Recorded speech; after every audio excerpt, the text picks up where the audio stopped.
हाँ दोस्तों, एक बेहतरीन सॉन्ग लेकर आ रहा हूँ, माई के ममता और माई के दुलार। हमके आशा ना पूरा विश्वास बा कि ये वालों को पसंद आई। अगर पसंद आई तो एक शेयर, लाइक और कमेंट कर जाइए। सुखवा के सागर होली माई नु हो बेटा, जय हजन भुलाई। सुखवा के सागर होली माई नु हो बेटा, जय हजन भुलाई। दिन रात करिह सेवा काई नु हो बेटा, जय हजन भुलाई। दिन रात करिह सेवा काई नु हो बेटा, जय हजन भुलाई।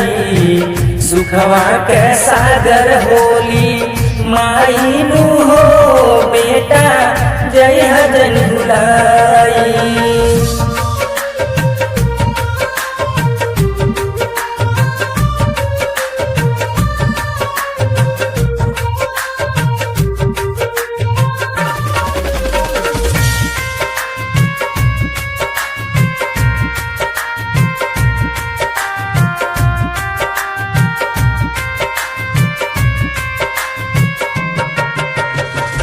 माई के अचारावा से पियला तू दूधावा, रखी है सलामत हरदम इह बारे सुधावा।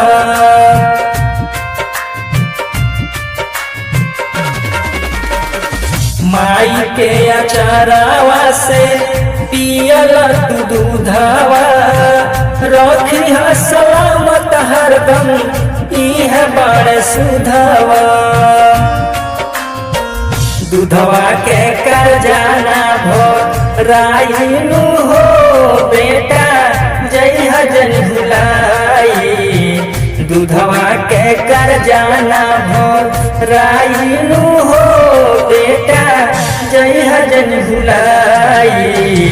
सुखवा के सागर होली माई नु हो बेटा, जय हजन भुलाई।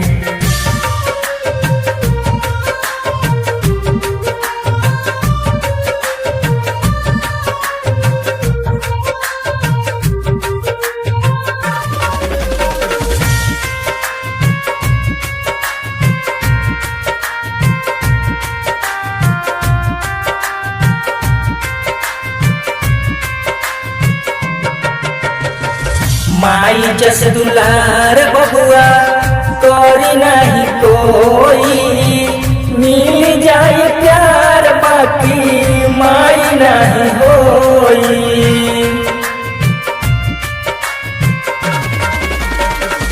माई जस दुलार बबुआ करी नहीं कोई, मिल जाए प्यार बाकी माई नहीं होई। माई के ममता हमी खाई नु हो बेटा, जय हजन भुलाई। माई के ममता हमी खाई नु हो बेटा, जय हजन भुलाई। सुखवा के सागर होली माई नु हो बेटा, जय हजन भुलाई। सुखवा के सागर होली माई नु हो बेटा, जय हजन भुलाई। अगर ये गाना अच्छा लगा हो तो एक लाइक, शेयर और एक प्यार से कमेंट कीजिए। अगर फेसबुक पर हैं तो फॉलो कर लीजिए। अगर यूट्यूब पर हैं तो चैनल को सब्सक्राइब कर लीजिए।